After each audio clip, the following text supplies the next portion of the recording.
Good morning students. आज हम lesson 18 संघर्ष के कारण मैं तुनक मिजाज हो गया धनराज, इसके लेखक विभागीय हैं।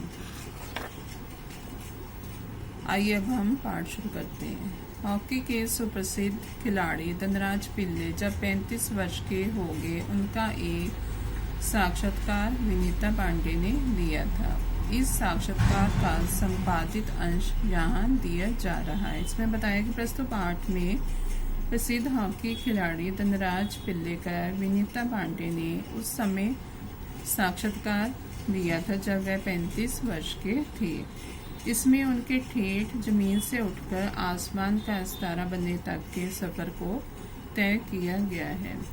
विनीता: खिड़की पुणे की तंग गलियों से लेकर मुंबई के हीरानंदानी पवई कॉम्प्लेक्स तक आपका सफ़र बहुत लंबा और कष्ट साध्य रहा है। उस सफ़र के बारे में कुछ बताएं। यहाँ पर विनीता पांडे धनराज से पूछती हैं कि खिड़की पुणे की तंग गलियों से लेकर मुंबई के हीरानंदानी पवई कॉम्प्लेक्स तक के लंबे सफ़र के विषय में कुछ बताएं। धनराज: बचपन मुश्किलों से भरा रहा। हम बहुत गरीब थे। मेरे दोनों बड़े भाई हॉकी खेलते थे, उन्हीं के चलते मुझे भी उसका शौक हुआ, पर हॉकी स्टिक खरीदने तक की हैसियत नहीं थी मेरी, इसलिए अपने साथियों की स्टिक उधार मांगकर काम चलाता था। वह मुझे तभी मिलती जब वे खेल चुके होते थे। इसके लिए बहुत धीरज के साथ अपनी बारी का इंतज़ार करना पड़ता था। मुझे अपनी पहली स्टिक तब मिली जब मेरे बड़े भाई को भारतीय कैंप के लिए चुन लिया गया।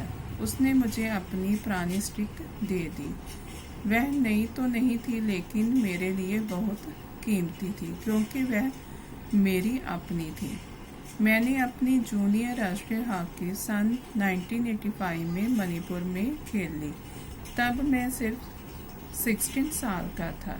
देखने में दुबला पतला और छोटे बच्चे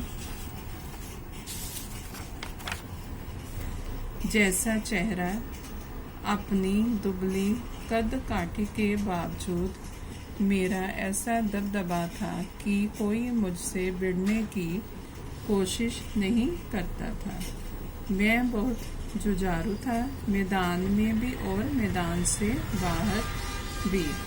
1986 में मुझे सीनियर टीम में डाल दिया गया और मैं बोरिया बिस्तरा बांध कर मुंबई चला आया। उस साल मैंने और मेरे बड़े भाई रमेश ने मुंबई लीग में बेहतरीन खेल खेला। हमने खूब धूम मचाई। इसी के चलते मेरे अंदर एक उम्मीद जागी कि मुझे ओलंपिक के लिए नेशनल कैंप से बुलावा जरूर आएगा, पर नहीं आया।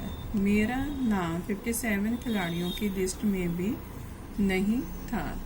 बड़ी मायूसी हुई, मगर एक साल बाद ही ऑल एशिया कप के कैंप के लिए मुझे चुन लिया गया। तब से लेकर आज तक मैंने पीछे मुड़कर नहीं देखा। धनराज ने बताया कि बचपन में हम गरीब थे। दोनों भाइयों को हॉकी खेलते देख मुझे भी शौक हुआ, पर हॉकी स्टिक ना खरीद पाने के कारण दूसरों की स्टिक लेने के लिए धैर्यपूर्वक अपनी बारी का इंतजार करना पड़ता। मुझे अपनी भाई से मिली पुरानी स्टिक भी बहुत बेशकीमती लगी। मैंने अपनी जूनियर राष्ट्रीय हॉकी 1985 में मणिपुर में 16 साल की उम्र में खेली। 1986 में सीनियर टीम में डाल दिया गया। 1988 के ओलंपिक कैंप में 57 खिलाड़ियों की सूची में मेरा नाम ना था। 1986 में ऑल एशिया कप में चुने जाने के बाद मैंने पीछे मुड़कर नहीं देखा। विनीता: आपका विद्यार्थी जीवन कैसा रहा? अपने स्कूल के दिनों से आपकी किस प्रकार की यादें जुड़ी हैं? अब विनीता ने उनसे पूछा कि आप अपने विद्यार्थी जीवन के विषय में कुछ बताएं। धनराज: मैं पढ़ने में एकदम फिसडी था, किसी तरह 10वीं तक पहुंचा, मगर उसके आगे तो मामला बहुत कठिन था। एक बात कहूँ, अगर मैं हॉकी खिलाड़ी ना होता तो शायद एक चपरासी की नौकरी भी मुझे ना मिलती। आज मैं बैचलर ऑफ साइंस या आर्ट्स भले ही ना हूँ, पर गर्व से कह सकता हूँ कि मैं बैचलर ऑफ हॉकी हूँ और मेरी शादी के लिए आप मुझे मास्टर ऑफ हॉकी कह सकते हैं। फिर धनराज ने बताया कि पढ़ने में फिसडी होने के कारण जैसे तैसे 10वीं की आगे की पढ़ाई बहुत ही कठिन लगी। आज मैं गर्व से कह सकता हूँ कि मैं बैचलर ऑफ हॉकी हूँ। विनीता: आप इतने तुनक मिजाज क्यों हैं? कभी कभी आप आक्रामक भी हो जाते हैं। विनीता ने उनसे पूछा कि आप इतने तुनक मिजाज क्यों हैं और कभी कभी आप हिंसक भी हो जाते हैं। धनराज: इस बात का संबंध मेरे बचपन से जुड़ा हुआ है। मैं हमेशा से ही अपने आप को बहुत असुरक्षित महसूस करता रहा। मैंने अपनी माँ को देखा है कि उन्हें हमारे पालन पोषण में कितना संघर्ष करना पड़ा है। मेरी तुनक मिजाजी के पीछे कई वजहें हैं, लेकिन मैं बिना लाग लपेट वाला आदमी हूँ। मन में जो आता है सीधे सीधे कह डालता हूँ और बात को कई बार पछताना भी पड़ता है। मुझसे अपना गुस्सा रोका नहीं जाता। दूसरे लोगों को भी मुझे उकसाने में मजा आता है। मुझे जिंदगी में हर छोटी बड़ी चीज के लिए जूझना पड़ा, जिससे मैं चिड़चिड़ा हो गया हूँ। साथ ही साथ मैं बहुत भावुक इंसान भी हूँ। मैं किसी को तकलीफ में नहीं देख सकता। मैं अपने दोस्तों और अपने परिवार की बहुत कदर करता हूँ।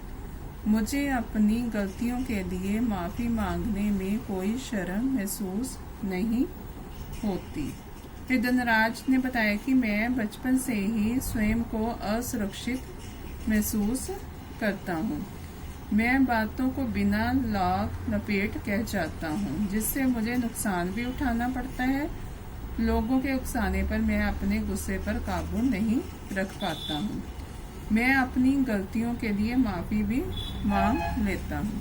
विनीता: आपके परिवार की आपके लिए क्या अहमियत है? अहमियत, महत्व। धनराज: सबसे अधिक प्रेरणा मुझे अपनी माँ से मिली। उन्होंने हम सब भाई बहनों में अच्छे संस्कार डालने की कोशिश की। मैं उनके सबसे नज़दीक हूँ। मैं चाहे भारत में रहूँ या विदेश में, रोज रात में सोने से पहले माँ से जरूर बात करता हूँ। मेरी माँ ने मुझे अपनी प्रसिद्धि को विनम्रता के साथ संभालने की सीख दी है। मेरी सबसे बड़ी भाभी कविता भी मेरे लिए माँ की तरह है और वह भी मेरे लिए प्रेरणा स्रोत रही है। फिर धनराज ने बताया कि सबसे ज़्यादा प्रेरणा मुझे अपनी माँ और भाभी से मिली। उन्होंने ही हम भाई बहनों में संस्कार डालने की कोशिश की। विनीता: आपने सबसे पहले कृत्रिम घास पर हॉकी कब खेली? धनराज: मैंने सबसे पहले कृत्रिम घास तब देखी जब राष्ट्रीय खेलों में भाग लेने 1988 में नई दिल्ली आया। मुझे याद है कि किस तरह सोमैया और जोकोविम कार्वल्हो मुझे एक कोने में ले जाकर कृत्रिम घास पर खेलने के गुर बता रहे थे, और जब वे बताने में लगे हुए थे मैं झुक झुक कर उस मैदान को छू रहा था। मुझे विश्वास ही नहीं हो रहा था कि विज्ञान इस कदर तरक्की कर सकता है जिससे कृत्रिम घास तक उगाई जा सके, कृत्रिम बनावटी। फिर धनराज ने बताया कि मैंने सबसे पहले 1988 में नेशनल में भाग लेने के लिए दिल्ली में एस्ट्रोटर्फ देखी। एस्ट्रोटर्फ मतलब कृत्रिम घास देखी। मैं साइंस की इस तरक्की पर आश्चर्यचकित था। विनीता: हर युवक का ये सपना होता है कि उसके पास एक कार हो। आपके पास अपनी पहली कार कब आई? फिर विनीता ने धनराज से पूछा कि आपके पास पहली कार कब आई? आज हम यहाँ तक ही करेंगे। नेक्स्ट पेज हम नेक्स्ट वीडियो में करेंगे। थैंक्स।